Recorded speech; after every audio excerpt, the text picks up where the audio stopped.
Hello, everybody, and welcome to the Talk of the Town podcast. If you have not already, make sure to hit that subscribe button, as we're now on the road to 500 subscribers here on the YouTube channel. If you love sports content, sports talk, anything from the NFL to the NBA, it's all right here on the Talk of the Town podcast.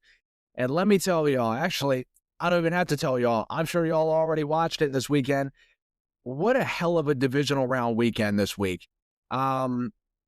Just between the Rams and the Bears last night, Caleb Williams making one of the greatest throws I've ever seen, not even just in the playoffs or anything, just ever. The timing and everything was just perfect, but their Cinderella run ends up coming to an end against the Rams last night. Bills and Broncos now with some drama between both teams.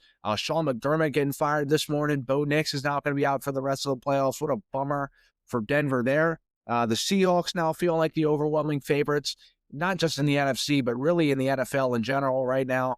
And then the Texans and Patriots yesterday, man. The Patriots just keeping the train on the tracks, man. They are absolutely rolling right now heading into the AFC Championship. So we got a lot to dive into today. So let's get right into it.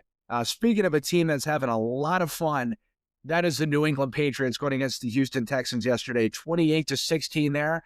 They're going to their first AFC Championship for the first time in 7 years or so now, since Brady. They've had some tough sledding since Brady's left. I mean, they have not been able to figure out the offense at all. Bill Belichick has now been gone for a couple of years. They hired Gerard Mayo last year. That didn't work. They ended up firing him after a year. And it's seeing Mike Vrabel really turn this thing around in the matter of an offseason. It's 372 days ago they hired Mike Vrabel, and now they are in the AFC Championship after back-to-back 4-13 seasons. And seeing the Patriots really in the echelon of these teams that have just really turned not just their season, but really their franchise around in the matter of a year. The Patriots, the Jags, the Bears. Hell, I'll even throw the Broncos in that category, to be honest with you. Even though they were good last year and they made the playoffs, they did get bounced down the wild card round, ironically enough, to the Bills. But, after Peyton Manning left, they had a lot of dormant years of just bad quarterback play, wasn't really hitting in the draft at all, and were just mediocre at best during some seasons. I mean, they were really one of the worst teams in the NFL. So, I'll throw them in there as well. And it's seeming like these juggernaut of teams like the Chiefs, the Ravens, the Bills, even though they just lost in the divisional round. But it seems like these teams are kind of falling off, especially this season. I'm sure the Chiefs will be back. I'm sure the Ravens will be back. But, it just seems like a major shift has happened in the NFL. A lot of these teams that really haven't done anything over the last couple of years have now been dominant this year. So it's just been really, really fun to watch. And definitely seems like we are headed into a new era in the NFL this season. It seemed like a major shift. But the Patriots, man, that defense has been taken over in the playoffs. And that's one of the flaws I've had with New England. And, I've been saying one of the things about the Patriots is they don't really have any holes in their roster. You look, they have good corners, they have good safeties, their O-line, they fixed in a year. They drafted Will Campbell, signed Morgan Moses, got Garrett Bradbury, a former first-round pick a few years ago.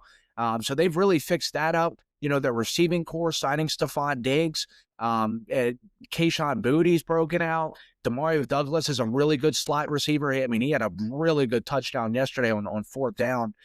So you look, Hunter Henry, good tight ends. Everywhere you look, the backs, there's not really a hole in their roster. You don't necessarily look at them and be like, oh, well, they have elite talent at the pass rushing position. They're getting most of their production from Cleveon Chason, a guy who looked like he was going to be out of the NFL a couple of years ago, is having a breakout season this year. And I give a lot of that credit to Mike Vrabel. The players have said as well, and even the players in Tennessee when he was coaching there a couple of years ago, when you play for Mike Vrabel, and especially with this being an organization he cares so much about with the Patriots, won a couple of Super Bowls there, was an All-Pro on the Patriots. He had a lot of the best times of his life were within that organization and still continuing now with him being a coach. I mean, they're in the AFC Championship. A lot of the players that play for him feel like, they're playing with a chip on their shoulder. They play with a lot of grit and grind on the Patriots. And I think that counts for a lot is the culture he has built, the way the players just play really hard. And that kind of goes to show you, like with the Ravens and Harbaugh, I'd say they're a lot more, maybe not a lot more talented than the Patriots, but they're more talented than the Patriots. You look at their linebackers, their safeties. I'd say they have more talent really all around on both sides of the ball. And yet you look, they're constantly making mistakes. I mean, hell, they didn't even make the playoffs this year. Just a lot of down heads and stuff. They don't play hard. When you watch the Patriots, those guys play hard as hell for Mike Vrabel in that organization. And it shows. I mean, their performance, not only just in the playoffs right now, but just overall. I mean, they're 16-3, including the playoffs. I mean, hell, they've won 8 games over the last 2 years. I mean, they won 8 games the year before. So they've won 16 games in a total of 3 years before the season. They've won it 16 games this year, including the playoffs. So coaching matters. Hey, people say, oh, well, it's all about the quarterback. That coaching matters to me just as much as the quarterback does. I mean, he has just really flipped this organization around. And one person who I give a lot of credit to as well is Josh McDaniels. I thought it was kind of, I didn't necessarily think it was risky. I actually thought the Patriots kind of played it safe hiring Josh McDaniels, but I also thought it kind of felt like a little bit of a cheap out, like, well, we're going to go back. We're not really going to look for anyone new. And I was a little concerned with that, especially with the way Josh McDaniels' head coaching career ended it with the Raiders a year or two prior. That was a little concerning, but how he's completely shaped Drake May and this offense. And mind you, they've had these receivers over the last couple of years, not necessarily Stephon Diggs, but they've had Hunter Henry for 5 years now. They've had Demario Douglas for 3-4 years now. Kayshon Bouttie's been there a couple of years. I think they drafted him last year. So these guys have been there, and they haven't really gotten the most production in the world before that. They haven't necessarily been the greatest players. I mean, that New England offense after Brady has been one of, if not the worst offense in the NFL for years. And Josh McDaniels comes in and completely changes it around. I mean, Drake May's an MVP candidate. He may very well win the MVP here in a few weeks. So he deserves a lot of credit. Honestly, almost just as much credit as Mike Vrabel deserves. I mean, this offense, as I mentioned, has been terrible. And you watched them yesterday against the Houston Texans. Now, I was a little critical of Josh McDaniels' play calling there, especially in the first half and a little bit there through the third quarter. I thought he was playing a little bit too timid. I get he wasn't necessarily trying to turn the ball over. Again, when you play the Texans, you risk a lot of interceptions and a lot of mistakes. He fumbled the ball a decent bit, but I was like, you got to let Drake May just let the ball rip. You can't, if you want to play against Denver next week, if you want to play against Seattle in the Super Bowl, if they get there, you're not going to be playing against any sort of easy defense. You're not going to be going against the Dolphins defense or the Jets defense where they just can't create a turnover to literally save their lives. They didn't have an interception all season, and you play them twice a year. Of course, you're not going to be going against any defenses like that. It's like, you got to let it rip. That's how your offense has been all year. It's just Drake May has been one of the best deep ball throwers in NFL history this season. He's been fantastic. I mean, his deep balls kind of very much reminds me of Russell Wilson in his prime. I thought maybe Russell Wilson's was a little bit prettier because I think he has the best deep ball really I've ever seen. I mean, prime Russell Wilson's deep ball was just a sight to be seen. And luckily, he had that long ball to Kayshon Boutte, and he finally was just letting Drake May play like himself, like instead of just these little tiny bubble passes, screen passes to Stevenson and Henderson. And I get it. You don't necessarily want to turn the ball over, but you also have to look to score points. Because at some point, even though as bad as C.J. Stroud was playing yesterday, which I'll get into here in a few minutes, you still got to put up points because for a majority of that game, it was a one-score game until the last maybe 10 minutes of the game or so. Even through all of those turnovers Stroud was throwing, a couple of fumbles by the running backs, the Texans were in that game. It was like a 5-point game with like 11, 12 minutes left in that game. So I was like, there's no way the Houston Texans can manage to win this game. So, and I think Josh McDaniels seen that. Maybe Vrabel was in his ear a little bit like, we've got to get some points on the board. We can't just sit here and completely rely on our defense the entire game. And the Patriots ended up pulling it off. That long ball to Booty, probably easily, I'd say, the best catch of Keyshawn's career right there, and easily the clutchest moment of his career. I mean, he hasn't played many years here in the NFL. I think, like I mentioned, last year was his rookie year in the league, and they were absolutely awful. I don't think they played a single meaningful game the entire year, but he came through very clutch. And Drake May, again, with his deep ball potential, the Patriots are incredibly explosive, and that's why I think they're really dangerous. People don't really talk about that, Pat. So, like, I think they have the most undervalued receiving core in the league. I mean, just underrated. People still talk about, oh, well, their receiving group isn't the best. I think they're fantastic. You know, they may not necessarily have Justin Jefferson out there. Maybe Stephon Diggs is a little older. But if you've seen that catch he had yesterday in the end zone, I mean, it was one of the best catches in the playoffs so far. It kind of rivals, honestly. It may not have been as flashy as that Keyshawn Booty catch, but it was just as important and honestly may have been better than that. I mean, just in, he knows he's going to get crunched. It's in a tight window. I mean, what a great throw from Drake May. And it's in a tight window between like three defenders, and he has to have strong hands. He comes through with the catch. It was incredible. So between the signings the Patriots have had in the offseason, they spent $250+ million in the offseason, getting Vrabel, developing these young guys. I'd say one of, if not the best draft class in New England history this year. It has been an all-around just fantastic year for the Patriots. And they're going against Jarrett Stidham, a guy they drafted a few years ago, now in the AFC Championship. So it's looking like kind of a clear path to the Super Bowl for them. It's not free.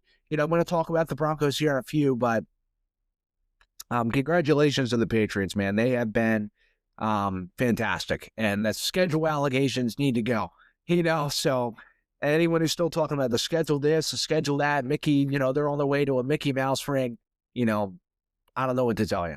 They go against the Texans defense, which everyone's saying they literally do not stand a chance against. They go out there, May throws 3 touchdowns, and, there's still always shit to be talked. But for the Texans, I'll go over them briefly. I'd have a hard time giving C.J. Stroud $200 million in the offseason. One thing you have to look at, like with history, in terms of paying your quarterback, going into their 5th year or whatever, they don't have to pay Stroud this year. And when you look at guys like the Trevor Lawrence contract, even though they made the playoffs this year, he still really hasn't won anything, to be honest with you. There's still a lot there that, fans still kind of want to see out of Trevor Lawrence. He had a great end of the season, but nonetheless, their season did end with disappointment. He only has one playoff win in like 5 years right now. Still a lot of it. His career is not written, but still. They paid Arizona paid Kyler Murray really early. I'm trying to think of some others. There's a lot of other scenarios. For some reason, I can't think off the top of my head, but, where they pay these guys really early, and then you end up kind of finding yourself getting in a really, really bad situation.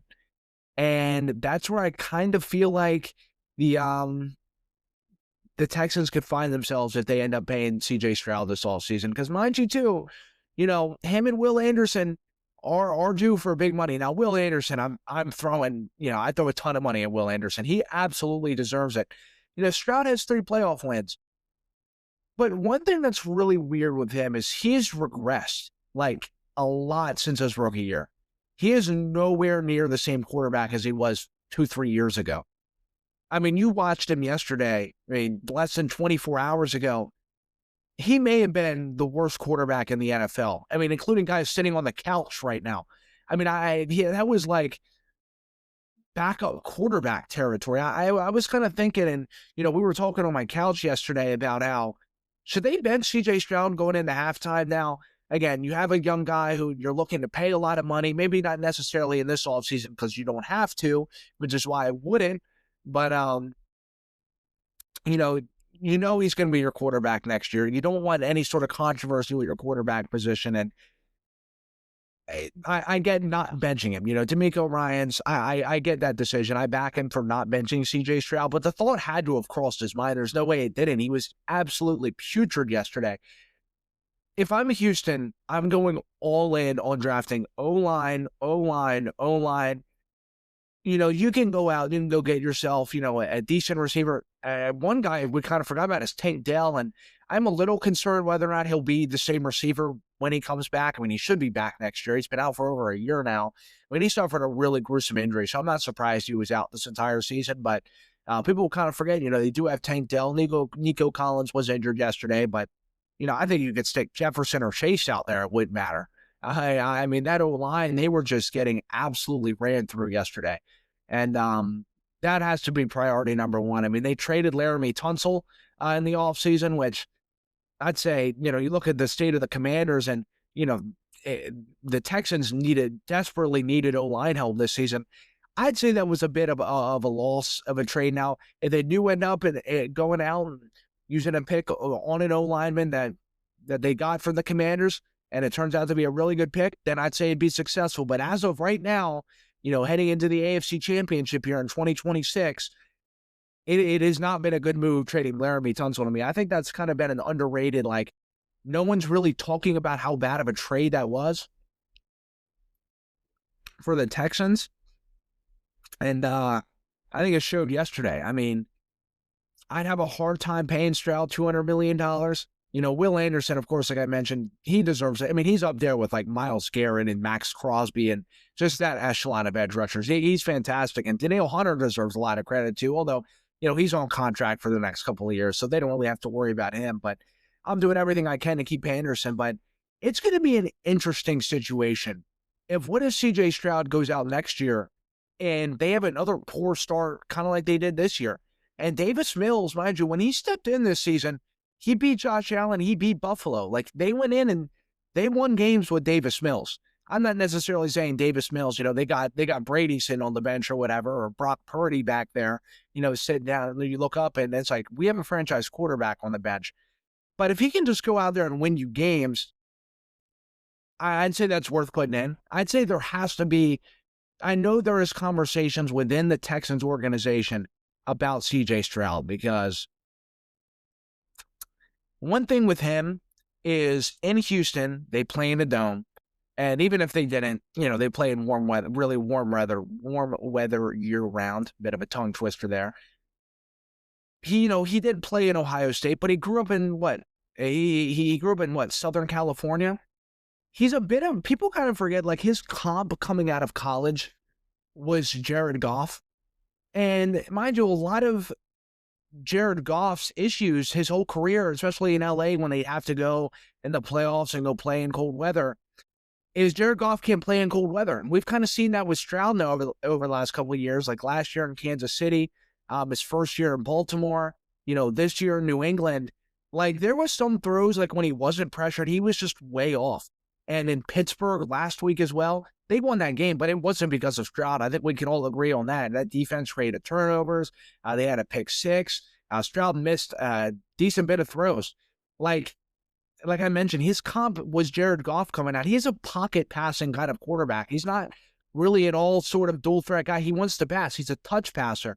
And when it's cold, like in that game yesterday in New England, one of the things with those games is, and I do a lot of research on a lot of guys who, within the organization, whether it's Buffalo, just cold weather, city, states, whatever, you literally cannot feel your hands. And that's why I think May fumbled a couple times yesterday. Is when you're out there, you're throwing, you literally cannot feel your hands at all. That's why it's you look and it's oh shit, I don't even have the ball in my hand. And Stroud, when he's throwing that ball, that's kind of a concern. And mind you, you're in the AFC. It is unavoidable that you are going to be playing in cold weather unless you get the number one seed. And the Texans have the defense to get the number one seed, but their offense obviously is far, far from getting the number one seed. So unless they're doing that, you're going to have to go play in Baltimore, New England, Buffalo. Hell, even if Cincinnati manages to crawl its way back into the playoffs. You're not Kansas City, who will be back in the playoffs, I'm sure of it soon.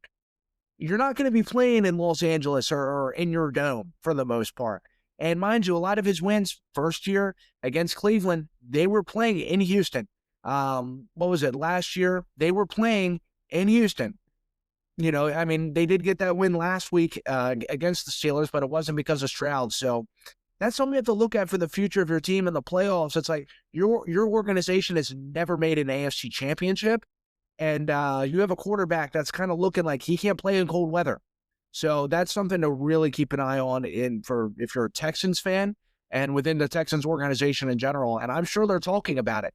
And I would just have a hard time paying CJ Stroud $250 million. Wait, if you're the Texans, do not rush. Do not get in an Arizona Kyler Murray situation. Now they're looking up. And, it's pretty inevitable they're going to trade Kyler Murray, but it's going to be hard to do so because of his contract. And not necessarily not necessarily saying they're looking to trade Stroud right now, because I absolutely don't think they're looking to do so. But that could be a scenario this time next year to where it's like, I think they're going to trade CJ Stroud, or he's not going to be a Houston Texan. It's looking like they're going to be drafting a QB, or, looking to trade for one, or whatever the scenario is. So they cannot keep wasting years of this elite defense. So, yeah. I'm gonna fill you all in on a little secret of mine. I cannot stand watching the Chicago Bears. And let me just say, I don't have a hatred towards the Bears. I don't hate the team. They're incredibly interesting to watch. But watching them, kind of gives me a heart attack at 22 years old. I mean, seriously, it's like, oh my God, how do they keep winning these games? How do they keep doing this and that? It's just like, it seems like they stole that Kansas City Chiefs devil magic from a couple years ago with all of those one-score games, those comebacks. It's like, holy shit, what is this team doing to do this? And, the Bears Cinderella run ended yesterday. And mind you, too, when I say that, I really do enjoy watching the Bears, but I just absolutely cannot stand watching them at the same time. I have a friend who's a Bears fan, and his friends are not his friends, his family, are all, Chicago's just sports fans in general, Bulls, all that. I guarantee you they feel the same way. They look to where it's like, holy shit, I cannot stand watching this team. I'm sure Bears fans feel the same. But it was a successful season for the Bears. I know they got bounced out in heartbreaking fashion yesterday in Soldier Field, but where the Bears have been at for forever now, I'm not even just talking over the last couple of years, just really my lifetime and before that. I mean, the 85 Bears are still talked about kind of like they were last year's team or something. I mean, the Chicago fans love the 85 Bears. They talk about them like it's no tomorrow, and respectfully so. They are an iconic team, but they really haven't had any success since that at all. And in my lifetime, they really haven't had any. I mean, they made the Super Bowl back in 06 with Grossman against the Colts and Peyton Manning. That was his first Super Bowl, but they've never had sustained success in that Bears organization. They have a couple of outlier years. You look, they made the NFC Championship back in 2010 with Cutler. They had the double doink a few years ago. Not even really a few years ago at this point. I mean, it was almost 10 years ago now. So they just don't have sustained success. They have moments, but if you're an organization and, you're the fan base or whatever, you're looking for every year you're looking to compete. The Bears have just not done that at all. They have a lot of miserable years. And this year, I would absolutely say was an A++ year for the Bears. Ben Johnson looks like your long-term answer at head coach. I will say there is some kind of worry there I'll talk about after yesterday's game. Ben Johnson is definitely a protege of the Dan Campbell tree. And I'm kind of curious now. I think Dan Campbell's going to be the answer in Detroit for a long time. I cannot see Detroit, especially with the coaching carousel. Hell, I'm talking shit about Chicago, without a lot of longevity and success in that organization. Detroit is 10 times worse. They're one of the worst organizations. You would have thought it over the last couple of years, but in sports history, they have just been an absolute meme. And I can't see them, even if they have a couple of down years with Dan Campbell, I don't see that they're going to fire him. I think he is their long-term answer in Detroit for a long time. He's built a culture there. But with the Dan Campbell tree, I'm going to be interested to see, how they have the Andy Reid tree, the Belichick tree, McVay, Shanahan. I'd be curious to see Campbell's now with Ben Johnson. And Aaron Glenn hasn't really been successful right now, but his story isn't written either. But he definitely takes after Campbell with those fourth downs yesterday. Him going for those fourth downs at the beginning of the game, I was talking to my friends, I was talking, to my family here and everything. I was like, that is going to come back and bite them in the ass. And it did. even if they made one of those field goals, they would have won that game yesterday. If they would have just attempted to kick it, even if they would have kicked both of them in those fourth down situations and they would have missed one and made one, they would have still won that game yesterday. And that's where I have a really hard time with Ben Johnson, where I'm like, Dan Campbell has probably costed himself a trip to the Super Bowl with his aggressive fourth down play calling. Ben Johnson has done it all year. Mind you, it has led them to successful moments. It has led them to wins. But in crucial moments in playoff games, Dan Campbell has done it as well. It has cost the Detroit trips to the Super Bowl. And it may have very well cost Chicago a trip to the Super Bowl, at least a trip to the NFC Championship. You know, they've probably gotten here with some gutsy fourth down calls. But at the same time, I think it has costed them some great moments. And it very well could in the future as well. And I think Dan Campbell this year, you know, being aggressive on fourth down, has also maybe costed the Lions a trip to the playoffs this year. And I think the Lions have bigger issues than just going for it and being aggressive on fourth down. You know, all those injuries they had on their defense, their secondary. You know, Detroit just struggled in general, but Chicago, that is something that I think is kind of something to kind of keep your head on. Like, you know, I think we have a really bright future with Ben Johnson, but it's like, can he stop being so arrogant on, I like the word arrogant on, you know, with the fourth down. It's like, I know you're looking to, you know, to take risks, to gamble, but it's also a little arrogant. You know, it's like, hey, we're going to get this. We're going to get this fourth down. We're going to get this touchdown. And a lot of people and coaches have said around the league. Now, I know people in Chicago don't really give a shit. I don't blame you. You know, if your coach is winning games, it's like, I don't care how arrogant this guy is, but that's how Ben Johnson comes across, you know, to other organizations around the league. And mind you, Ben Johnson doesn't care. And quite frankly, neither do I. You know, if you want to be arrogant, if you're winning games, you do whatever the hell you want to do. But I think it also kind of comes across in his play calling a little bit. And with Caleb, one thing with Caleb, he is very kind of like early Josh Allen-ish still. And I think they have found their answer at quarterback in Chicago. But I also think there is a little bit of worry there. Like, one of the things I was looking for with Caleb Williams, with Ben Johnson, is like, okay, maybe throughout the season, the inconsistencies with accuracy, you know, keeping sustained drives would kind of fizzle out. But honestly, I just looked, it kind of didn't at all. I mean, yes, he's the Iceman for a reason. He had those clutch drives throughout the playoffs and really throughout the entire season. And that throw he had yesterday to Cole Kmet in the last couple of seconds of the game to put him in overtime was one of the greatest throws I've ever seen. That is the potential of Caleb Williams. But meanwhile, it's weird with him, and I'm trying to explain it the best I can. While the potential with Caleb Williams is absolutely through the roof, I think there's a ceiling with him as well. As long as he has these inconsistencies with accuracy, you know, just kind of all over the place, kind of poorly timed interceptions, he's clutch. He has that clutch gene. I give him that. I think it's going to be hard to win a lot of big games with Caleb Williams. And I think it's going to start driving Ben Johnson through the roof. And, you know, where you have a guy who loves to go for it on fourth down and be aggressive, and when you have a quarterback who is pretty inconsistent, I think that could lead to some troubles in Chicago, just for the long term. Again, I think Caleb is the answer. I think, you know, he brings a lot of potential, but I also think there's a ceiling. It's a very weird situation with Caleb. I think next year will be the telltale sign of Caleb Williams. Like, if he can patch some of this stuff up, now he has a full off season of knowing what winning football is like. They get to go out, they get to make some more moves, you know, whether or not it's on the O-line. I think they should probably spend a little bit more money, maybe on their defense. I think they could use another pass rush. You know, their secondary was fantastic, but, you know, maybe go out, get some other linebackers, stuff like that. I do still think maybe they need some work. You know, I think the receiving crew is fantastic. Drafting Luther Burden, they really patched up that O-line. Odunze, who's kind of dealing with some injuries towards the end of the season, he's been great.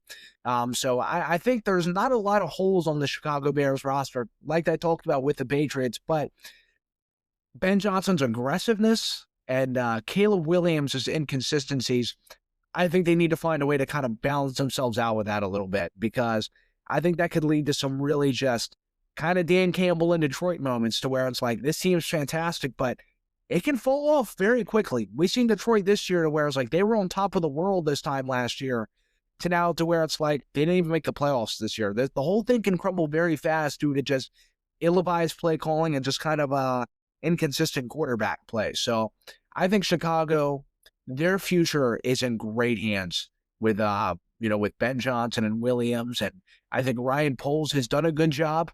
But I would not be upset at all. Of course, you're disappointed, understandably so if you're a Chicago fan, saying how close we were. And, that interception at the end of the game by Caleb Williams. And he had a couple bad interceptions yesterday. I think DJ Moore's also played his last game as a Bear. And that last interception Caleb Williams threw, if you look at that in overtime, DJ Moore kind of gave up on the route. He at least could have tried to break it up or something. And he very well had a chance to do so, but he just stopped running. So I don't think all of that was on Caleb, but it's just poorly timed. Again, a throw in triple coverage is not necessarily a throw you want to make in general. It's just just keep getting first down, grind yards. All you need is a field goal, dude. You don't have to go for the miraculous big play, running backwards with 3 guys in your face touchdown like he just had 5-10 minutes ago. But just get in field goal range. And I think that'll come in time. He's a very, very big play reliant quarterback. He loves using his arm. He's borderline unsackable for one too. He loves using his athleticism. He loves taking advantage of it. That arm he has, and I don't blame him. Hell, use it to the extent Ben Johnson goes back there and just lets him do whatever he wants. But I think that has its limitations as well. But for the Rams, going in here to Seattle this weekend, I think the Rams are kind of being underplayed a little bit, maybe a little undervalued. I know they haven't necessarily had the greatest couple of games in the playoffs, but I think winning close games really matters. And Seattle going in and beating, San Francisco 41-6 is great, but they're not going to do that to LA.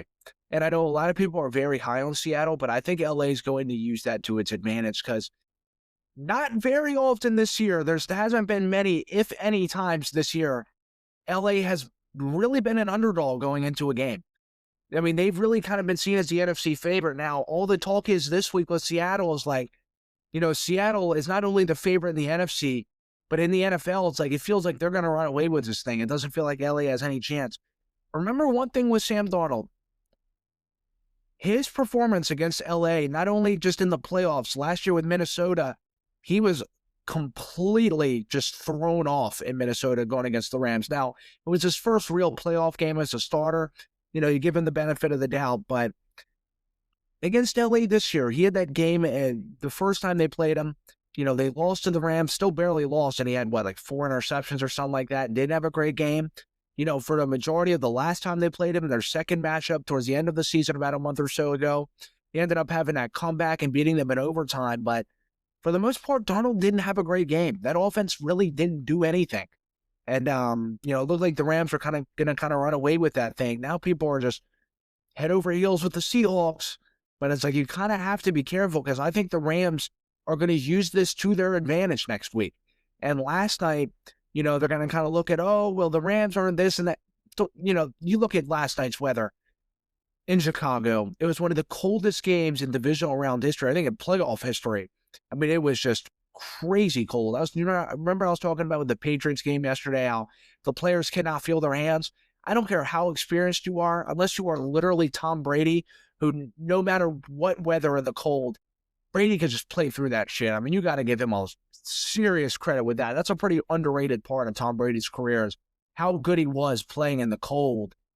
Stafford is used to playing in a dome in LA, and especially in Detroit for all those years as well. He's not necessarily the greatest cold weather quarterback. I don't think it's going to be quite that frigid heading into Seattle this weekend. I don't quite know the weather, but I don't think it's going to be Chicago cold.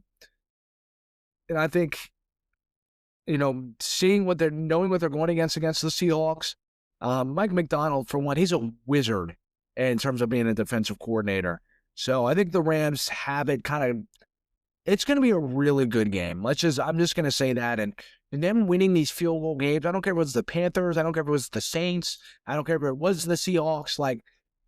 winning field goal games in the playoffs is very important. And the Seahawks, with the number 1 seed, they went out, they beat the 49ers 41-6.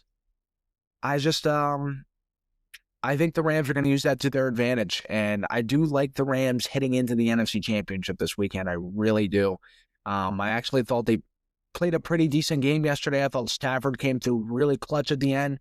Looked like just kind of that really the entirety of the season, the Rams offense. So I think they'll be fine. I thought last night they didn't necessarily play the greatest game, but they were completely out of their element yesterday. You figure the rest of their games this year, they're not going to be quite in that element. And I think the Rams, again, you put them in an element where they're not quite comfortable. I think they are a different team, but I think it'll be different here heading into Seattle. And then if they do make the Super Bowl, they're going to be playing in, I think, in Santa Clara this year. So it's not going to be 9 degrees outside or whatever it was yesterday. So congrats to the Rams with a 20-17 win in overtime. But fortunately for the Bears, man, that Cinderella run comes to an end. Bills and Broncos over the weekend, 33-30, another overtime game. Kind of a bummer for both of these teams. Even though the Broncos got the win and really just a fantastic game. And what the crazy part is like, I'm not even really going to be talking about the game. I'm going to be kind of talking about the repercussions of after the game, really, with Sean McDermott getting fired this morning. Really the Bills kind of Super Bowl window feeling like it was slammed shut the other day. And now Bo Nix being out with that ankle injury, we'll just kind of talk about that. That is a massive bummer for the Broncos. I mean, I still think they can win with Stidham. I don't think they're going to go in and get blown out 42-7, but it's going to be tough. And I know a lot of people are comparing it. They're saying, hey, Nick Foles, Nick Foles went in with the Eagles, but one thing you have to remember with Foles is like Foles had a lot of games under his belt before that Philly stretch there with the Eagles. And Philly had a fantastic team. Denver is a fantastic team. They have good receivers. So of course, they have a great defense. But it's going to be hard. You're stepping into the AFC Championship. You haven't taken any snaps in a long time. I mean, one thing you have to remember with a backup quarterback is when they do practice, they're practicing with the scout team. They're not going to take any first-team reps. Bo Nix is taking up all the first-team reps. You don't plan on him breaking his ankle in the AFC Championship and getting surgery, or in the divisional round heading into the AFC Championship and having to get surgery, and his playoff run is done. So I think it's going to be very tough for the Broncos to win in the AFC Championship coming up this week. I think it's a bummer. And I think a lot of the Broncos fans, they do think the same thing. The media thinks the same thing with the Broncos. And of course, Sean Payton isn't going to come out and say it or anything. But he knows deep down, like, this thing is pretty much over for the Broncos.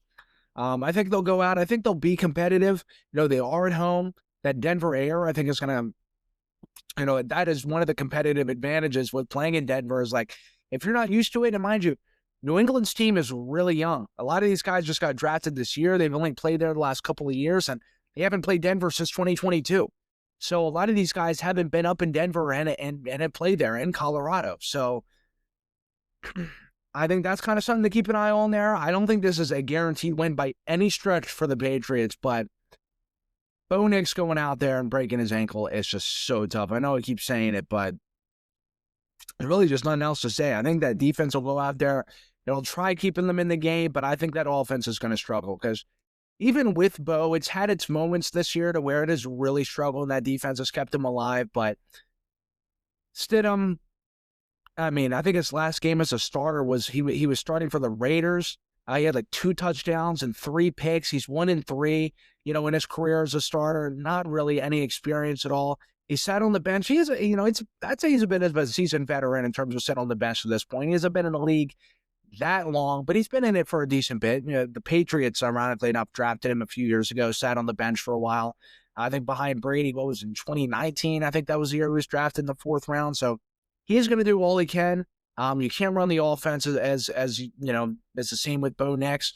One thing that's really underrated with Bo Nix is he is a really good athlete, and I think the Broncos are at their best when Bo's just kind of running around, just kind of doing his thing, using his legs. I think one thing, the only criticism I really have with Sean Payton in terms of calling the plays for the offense is he kind of gets stiff with Bo Nix in that offense to where it's just kind of, trying to run it on script. Kind of like he has Drew Brees back there a little bit to where it's like, hey, we need you to just zip it in to wherever, whoever. It's not Drew Brees. Drew Brees was immobile. Drew Brees could not move, but he's also one of the most accurate passers of all times. Bo Nix is a much greater athlete than Drew Brees was in terms of using his legs. Now, of course, he's not nearly as good as a thrower as Drew Brees was. Not many are in NFL history. There may be maybe 2 to 3, maybe 4 other guys who could be up there in terms of Drew Brees with their accuracy. I'd say Brady, Manning, Rodgers. That's really about it. Now, there's not really many other guys up there who are just nearly as accurate as Drew Brees was. So I still feel like with Peyton, he still is trying to call the offense kind of like he has Brees back there. Bo Nix is a great quarterback. I give him a lot of credit, but one of the underrated things, one of the undervalued things with Bo Nix is like he is a great athlete. Stidham is not nearly the athlete Bo Nix was back there. One of the criticisms I've had with Bo Nix, and really kind of all of us have, is like he's one of the not so great deep ball throwers in the league this year. You look at his numbers, he's kind of one of the worst deep ball throwing quarterbacks in the NFL. Now, again, in that Buffalo game, he came up clutch with a couple of really big time deep balls down the field. So you're just kind of losing that element. Yeah, and it's hard to replace. It is really hard. I do not think Denver's going to win in the AFC Championship coming up here this week, but I think it will be a competitive game for the most part. I think it'll be competitive in the first half, but I think in the second half, New England's going to kind of start running away with it as I think the perks of having Stidham in there, not having Bo Nix is really going to start showing for the Broncos. So I think it has been a great run. And you can't blame them if they do manage to go in there and lose against New England. It's just really unfortunate for Denver. I thought they played a great game against Buffalo.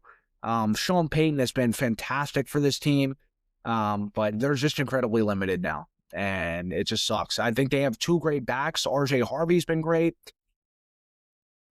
They may potentially get J.K. Dobbins back, I've heard. I don't know that for sure, but I think that'll be a massive boost if they could get him back. I think they have good backs, but you're just so limited with Stidham. You are. So for the Bills, though, their Super Bowl window has been slammed shut. I'm just saying this already right now. Their roster configuration, as tough as it is, and is already as tough as it is, they have an old receiving crew. Their offensive line is kind of starting to get old. They have a great tackle, but they're starting to kind of get injury prone. I start looking at some of those guys. They go down, a couple times a game. They are getting older. They've had a lot of those guys for a majority of Josh Allen's career. Like I mentioned, Keon Coleman has been a bust of a pick. He's been a healthy scratch for a majority of the year, really. Sean McDermott getting fired this morning, which I'm going to get into kind of towards the end of the video here. I'm going to talk about the 49ers and Seahawks after this, just really briefly. There's not too much to talk about there, really, I think. But the Bills are just, I know they talk about those pass interference calls, but really, they had multiple chances. Allen, at the end of the first half, when you gave Denver 3 points with just that bad fumble, which was very reminiscent, sorry, Bills fans, if there's any watching this, about that fumble against the Houston Texans. I think it was in his second year or something like that back in 2019. He had that fumble. It was very reminiscent of that. And unfortunately, this was in a way worse time. It literally gave Denver 3 points. Just kneel on the football. You get the ball coming out of the half. And I think that's half of what got Sean McDermott fired was decisions like that. And one of the things with the Bills is they've just had some really bad signings and trades over the last couple of years. I'm going to get more into that here kind of towards the end of the video. I'm going to talk about McDermott more. But I think the Brandon Cooks, you're throwing way down the field. I mean, he's never been much of a jump and get it kind of guy anyways, it is. But Allen was desperate, and I kind of respect it. You're not really getting anything on offense. He was kind of getting beat to death all game. The Broncos, one of the things about the Broncos' run defense is they were kind of getting shredded. Well, Joe Brady, always gets away from the run in clutch moments. James Cook was kind of eating all game. I think he had a fumble in the game or something like that. But you look at their roster, James Cook is their second best player. I think he had the most fumbles in the league this year. So you're kind of struggling with that. And having your second best player be the guy who's leading in fumbles isn't necessarily the greatest thing. James Cook is a great back. He's kind of just a burner kind of player. Like if he gets out in open space, he's just going to burn you, and he's really hard to catch up to. So I think the Bills are in a lot of a worse situation than what people think. Watching them, this was their chance to go through the AFC. They'd have to play in New England this week, which I think they'd have a shot for sure. May in New England, they just beat New England, in their home stadium about a month or so ago. And there's no doubt to me Josh Allen could do it.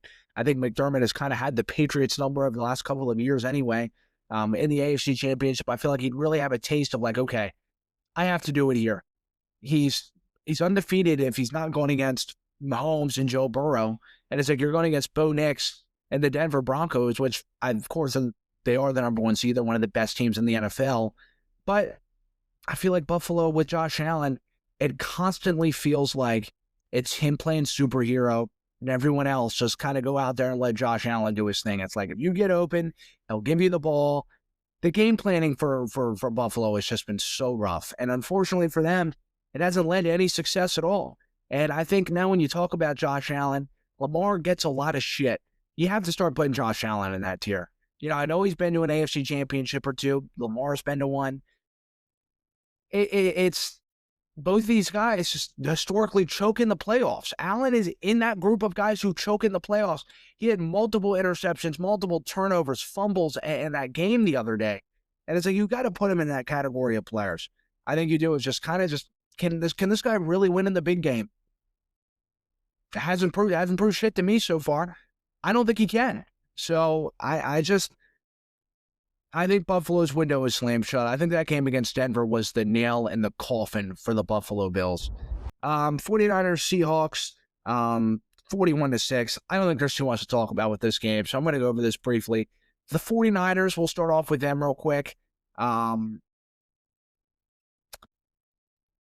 It was a matter of time before the 49ers, kind of just met their match, and it was this game right here. I was kind of surprised it wasn't against the Eagles last week, but at the same time, the Eagles had a mess on their hands of just inconsistent quarters. They played 3 terrible quarters all year and 1 good quarter. Robert Saleh had that shit shut down with Kevin Patullo the other day, or last week. This just felt like they were just completely overmatched. McCaffrey was banged up during that game. Kittle out. When you're missing Warner and Bosa, Ayuk, who is never going to play another snap for the 49ers again. Hell, who even knows if he's going to play in the NFL again? That guy's just a complete nut job. Kind of reminds me of Antonio Brown, except without the production. He's been a good receiver, but Antonio Brown's would probably be in the Hall of Fame if he wasn't such an idiot.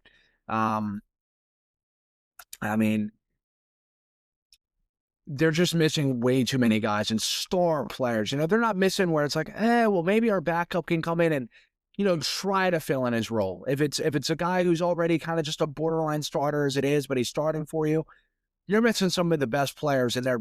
Fred Warner's the best linebacker in the NFL.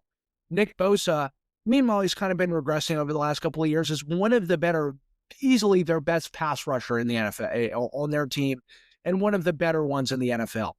Ayuk, well, I mentioned, kind of an asshole, not kind of, he is an asshole. He is one of their better receivers on the team. Ricky Pearsall has been in and out of the lineup all year dealing with injury. I don't know if he'll ever be 100% right, to be honest with you. He looked dominant at the beginning of the season, but then he just kind of turned into a ghost by the end of the season. So, I just, between all the injuries, and one thing I will say with the 49ers is I think they have the best set of just coaching tandems in the league with Robert Saleh, who deserves to be a head coach in this league. I think if Shanahan could, he'd pay Robert Saleh to be his defensive coordinator for the next 10 years, give him like $100 million for 10 years to be his defensive coordinator. He is so good at what he does. And right now, I know you have McDermott out there. I know you have guys who, McDermott absolutely, to me, deserves another head coaching job. But Saleh has to be a priority for a lot of these teams. And I see with guys like Minter and stuff like that. Minter has no head coaching experience, and I think Robert Sala's a better defensive coordinator than Jesse Minter, and somehow Minter's priority number one over this guy. And people go back, oh, well, it's this Jets tandem. Who the hell is successful as a head coach with the New York Jets besides Rex Ryan 15 years ago? Nobody. They went and signed Adam Gase. I think Robert Saleh has been their most successful hire. I mean, went out and they were competing for a playoff spot with Zach Wilson and Mike White. If he had a legitimate shot, which he had a chance with Aaron Rodgers, and then he went towards Achilles, that was really the end of Rodgers and that era there. And, Zach Wilson stepped in and they were still trying to make it work. And they were still competing with a third-string quarterback on the Dolphins. Couldn't even get the start over Quinn Ewers, and Tua in the worst year of his career, couldn't even get a chance to start. That's who he was working with, potentially, that close to being in the playoffs. Saleh deserves a chance as a head coach for one of these premier teams, whether it's Buffalo, or I hope he doesn't go to Buffalo, especially as a Patriots fan. I'd hate to see his ass twice a year. Whether it's Buffalo or whether it's Baltimore, I'd be all over this guy right now. I would. So, or Pittsburgh, too, is another premier job for him. And Kyle Shanahan has done a great job. Taking that team with all the injuries they've had to the divisional round, and meanwhile, they just got their ass kicked against the Seahawks this weekend. But like I mentioned, when you look at the matchup there, they stood no chance. I know we try to say, hey, they see each other twice a year, but Seattle's off of a bye week. Now you're coming off, a game with Kittle tore his Achilles in that game. Will Kittle ever play again? I don't know.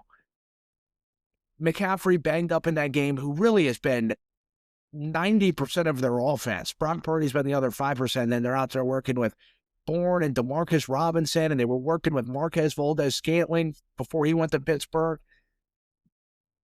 It was just a mismatch. I mean, they really just stood no chance from the jump.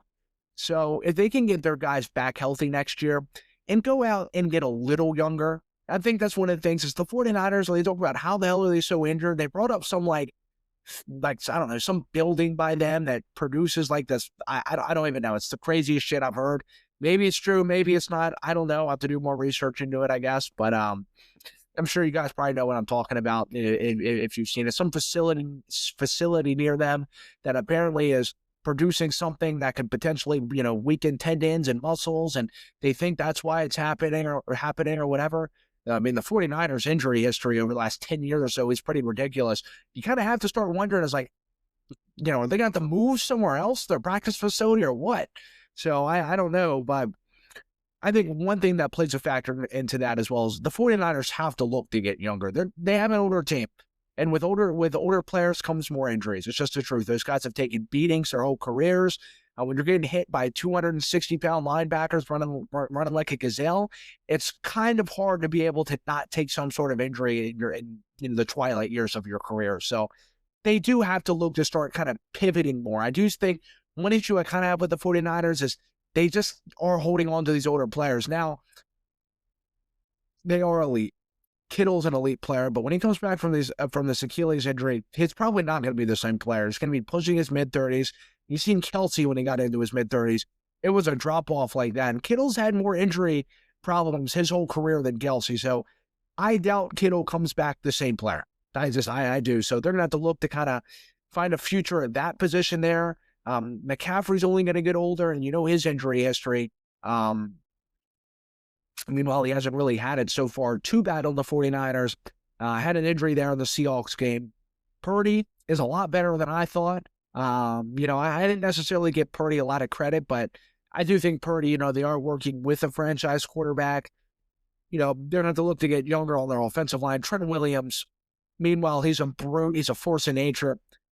He's old as shit, you just have to start looking to get younger. But I thought the 49ers had a fantastic season. Nothing to be disappointed about. I know it's always disappointing to lose in any round of the playoffs, especially when you're so close and you've overachieved all season. I said that's what has always made a great coach, is when you overachieve. And Kyle Shanahan overachieved by a long shot this season. With all the injuries they've had, they could have finished with 5 wins and everyone would have been like, yeah, it was reasonable. They were injured all over the place. He had to start Mac Jones and all these off the street kind of guys. You signed Eric Kendricks off his couch like a month ago. You know, everyone would have gave them the benefit of the doubt if they would have finished with 5 wins or something like that. They'd be like, you know, what do you expect them to do? For them to even make the divisional round is incredible.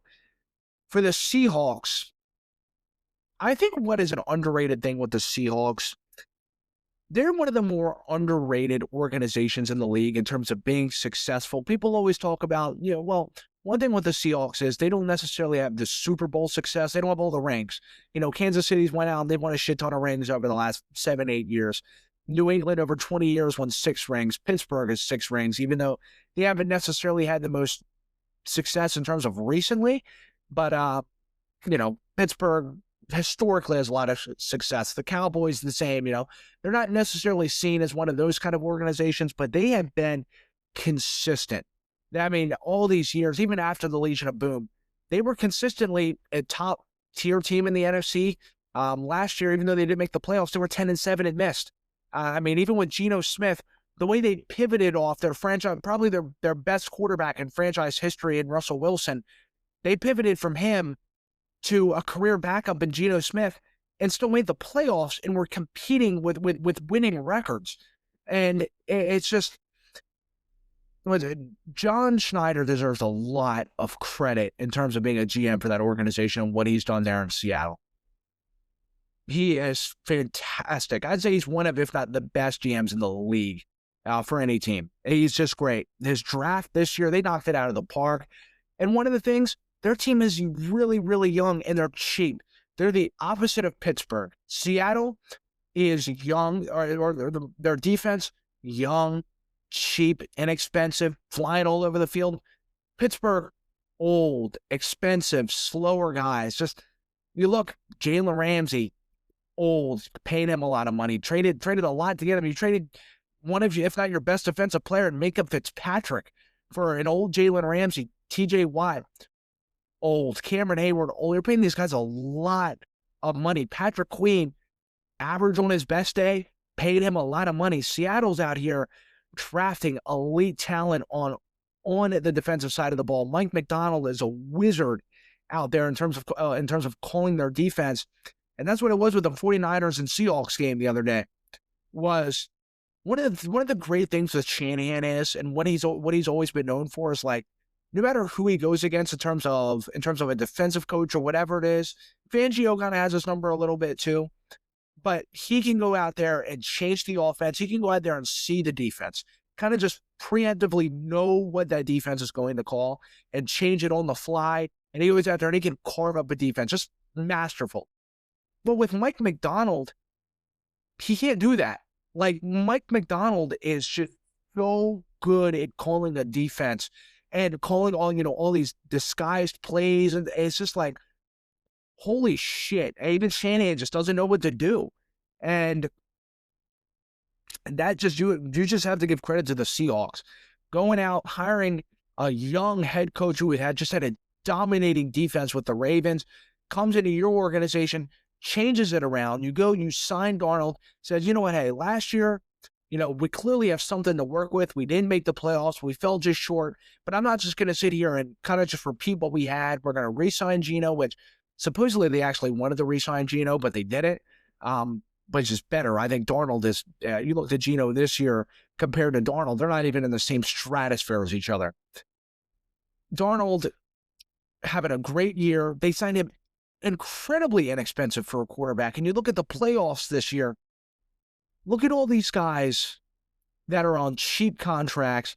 Drake May, Bo Nix, Stafford, of course he's on a pretty expensive contract, but Darnold, inexpensive, and he signed there for 3-4 years. And you look at guys from Allen out, Lamar not even in the playoffs, Mahomes probably wouldn't have made the playoffs even if he stayed healthy anyway.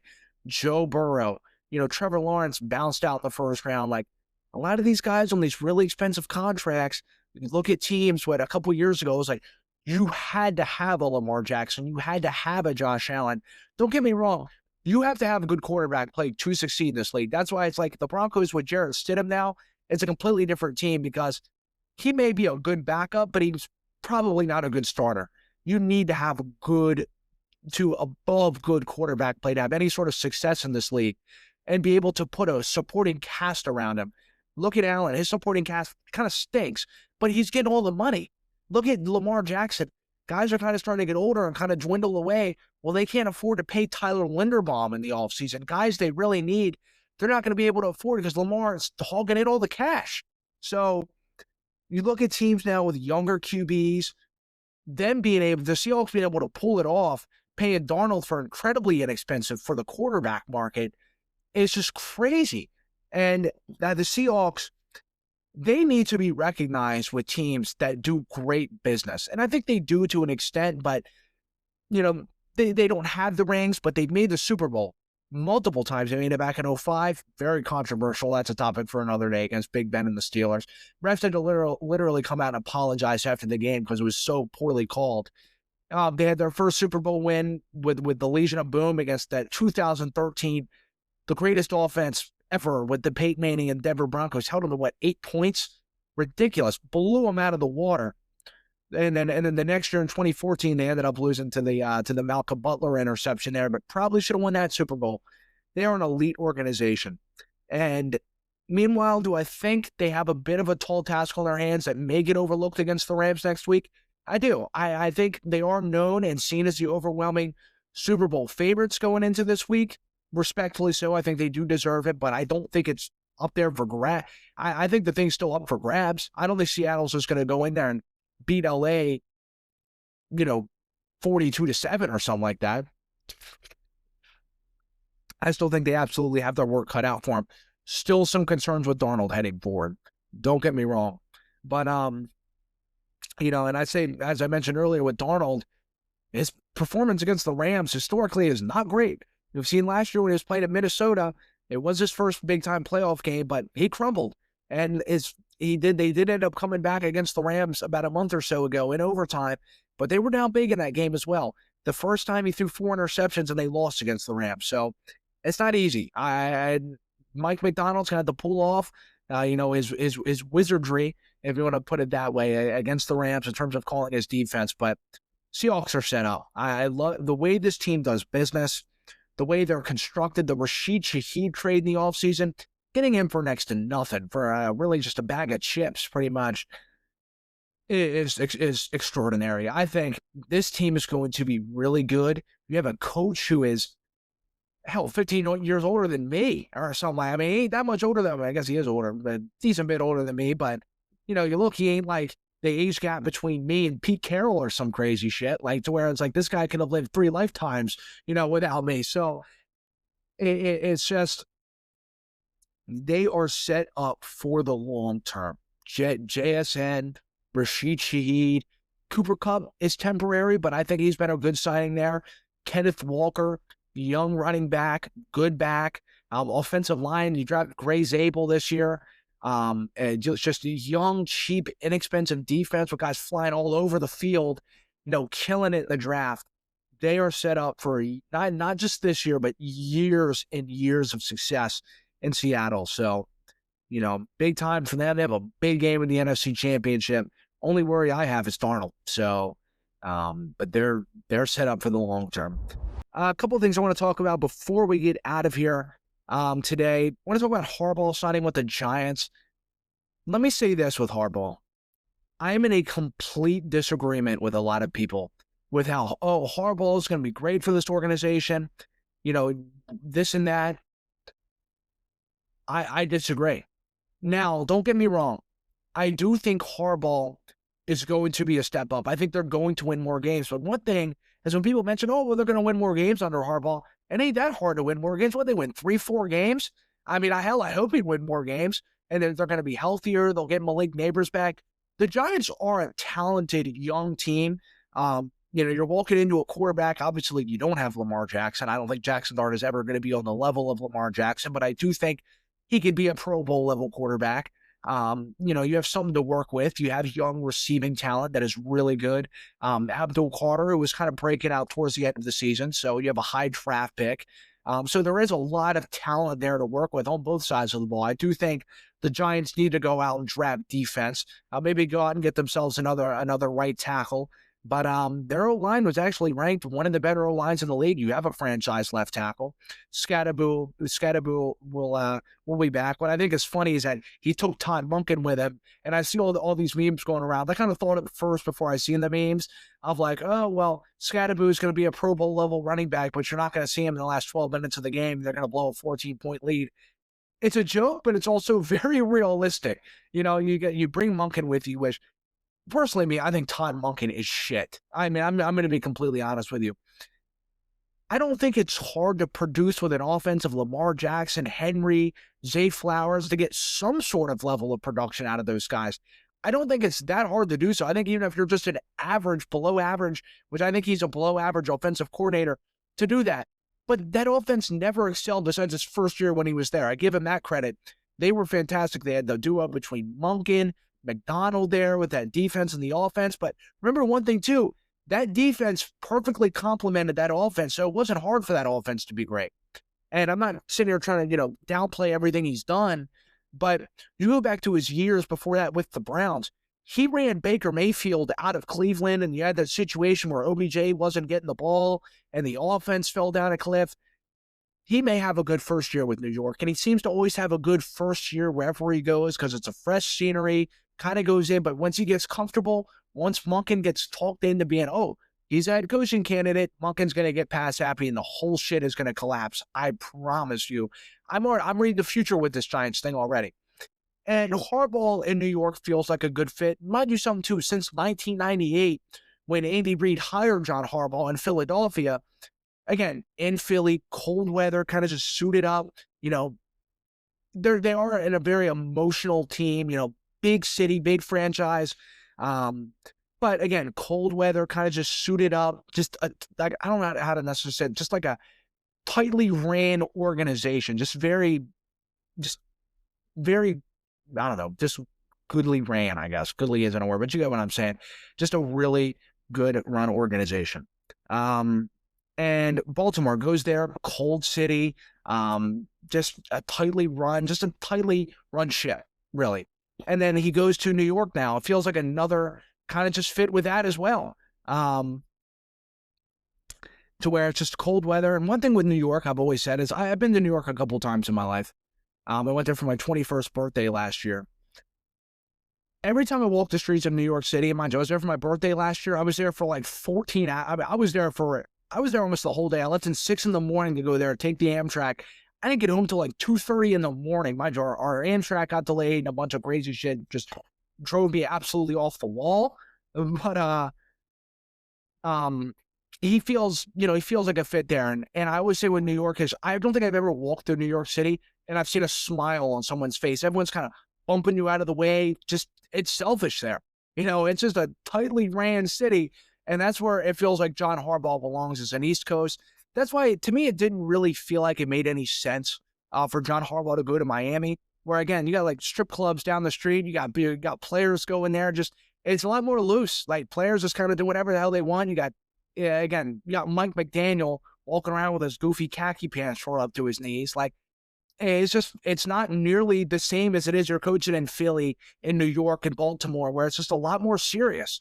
So that's where I was on, more seriously ran organizations, like, and New York has been a kind of bit of a joke, and over the last couple of years, really since Eli, I mean, they've really kind of just been a joke, but I think he's going to have some sort of success there. I have a hard time saying he's going to be able to stay there through his contract over the next 5 years. I do think eventually it is going to kind of just fall apart. I do. His last couple of years in Baltimore, one thing with Harbaugh, his last couple of years at Baltimore were not great. Throughout, Harbaugh's had some great rosters in his years of coaching in Baltimore. Could you say Harbaugh's ever overachieved? Like, Tomlin in Pittsburgh pretty much overachieved every season he coached there. Every time you look, it's like, oh, dude, this is going to be the year Tomlin finally gets a losing season. This team stinks. They're out there rolling with Pickett and Rudolph. He overachieves every season with bad talent. Harbaugh has good talent every year, if not great talent every year. And it just seems like they underachieve. They don't even get to the Super Bowl at all with Lamar Jackson and the number one offense and the number one defense. They underachieve because they stop running the ball, bad game planning, stuff like that. So I think they will be better this year, but I don't think Harbaugh is all of a sudden going to come in and make this just, they're going to be 12 wins year in and year out over the next 5 years. I think this thing could all of a sudden, you look up 2-3 years from now and it's, can Harbaugh just leave? Old coach, the choke jobs, which he was the head coach of. I could see that happening again. I think the Giants will be maybe an 8-9 win team. They'll be competitive, probably competing for a playoff spot because they have good talent. And I think it's just a fresh start for Harbaugh and the Giants organization finally feeling like they have a real head coach. But he is experienced. He is a guy you can go in there and he'll be able to turn some things around. He'll be able to turn things around because he's just so experienced and knows what it is like to win. But I don't necessarily think he was 100% of the reason those Ravens teams were winning. I think it was more of a reason those teams were losing than winning a lot of the time, especially in the playoffs. So that's my personal opinion. I want to get into Sean McDermott real quick. I think a lot of it, Brandon Beane deserves a lot of the criticism in Buffalo, to be honest with you. I don't think he gets enough. I think McDermott, I think it was kind of heading towards to be a Baltimore and John Harbaugh situation, speaking of which, to where it's like, if they were to bring him back next year and they were to get bounced down the wild card or the divisional round or the AFC Championship, anything just short of a Super Bowl, it would have just been seen as disappointing. And I get it. You want a fresh start. The halftime or the before halftime play with Allen fumbling the ball, he wouldn't just kneel on it, ended up probably costing them that game where they literally gave Denver 3 points. And guess what? They won by 3 points. So you just look at all that and it's like, it was probably just time for a fresh start in general for the Bills and McDermott. But Brandon Beane has not been aggressive enough in terms of a jam. And I've seen this morning, they promoted him. And one thing I don't understand is they have had some really bad drafts over the last couple of years. That's why as you look at the Buffalo roster, they haven't gotten any better. It feels like the same team over the last 5 years or something like that. Honestly, this feels like the worst roster this year that Josh Allen has ever had. In terms of his receiving crew, mind you, they drafted Keon Coleman, last year? He was the healthy scratch for a majority of the season. And he's had a couple of really big-time drops. Clearly, it was just not a good draft choice for them. And I can't imagine he's going to be on the team next year at all. Some team will pick him up because he was, a first-round pick or a really early, basically a first-round pick anyway. Some team's going to give him a chance, and especially if he goes out and performs somewhere else, it's going to look really bad on Buffalo. But Josh Allen, I think, has bailed a lot of these guys out. I think he's bailed Brandon Beane out a ton. Just between, signing the Von Miller contract a few years ago, awful contract. Joey Bosa wasn't a bad contract, but again, just not go out and get some of these top guys on the market, make a big splash. What did the Rams do? Led them to a Super Bowl. They were making the big splashes, and they've stayed competitive. What have the Eagles done? Howie Roseman and those guys. They go out there and they make big splash moves. They're not doing anything. They go out and they trade for an old Brandon Cooks. They traded for an old Amari Cooper last year. It's just guys that it's the most underwhelming signings known to man. It's nothing. It's like every year you look, they could be in contention for Saquon Barkley a few years ago. Guess who goes and snags them?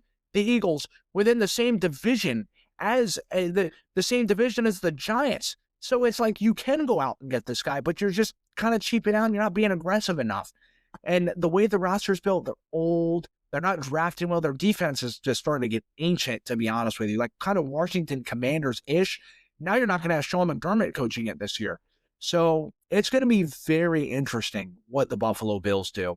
I think Brandon Beane deserves a lot more flack than what he's gotten. McDermott's going to get a head coaching job. I think he may end up going to Pittsburgh. That kind of feels like a dream fit for, personally.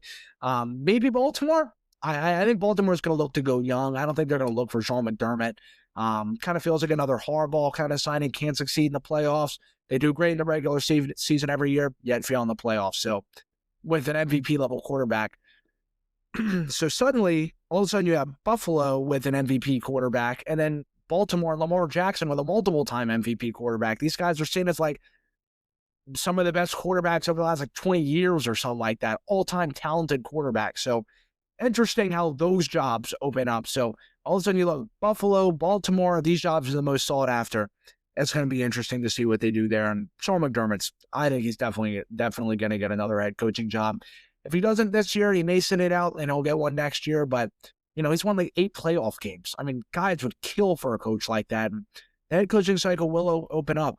And before I close out here, one thing that's interesting with this head coaching cycle is like, it was seen as one of the worst head coaching cycles in years to now it's like one of the best. And also all these great jobs are opening up. And you have guys like Tomlin now in the cycle who team would have to trade for him. And I don't think they're going to do that. And I don't even know if he'd want to coach in the first place. It's looking like he's going to get in the media. But, you got Harbaugh signing. McDermott's out there. It's just interesting. Very interesting. So that's all I got for you all today, guys. Hope you all enjoy the podcast per usual. And as per usual, everybody, take it easy.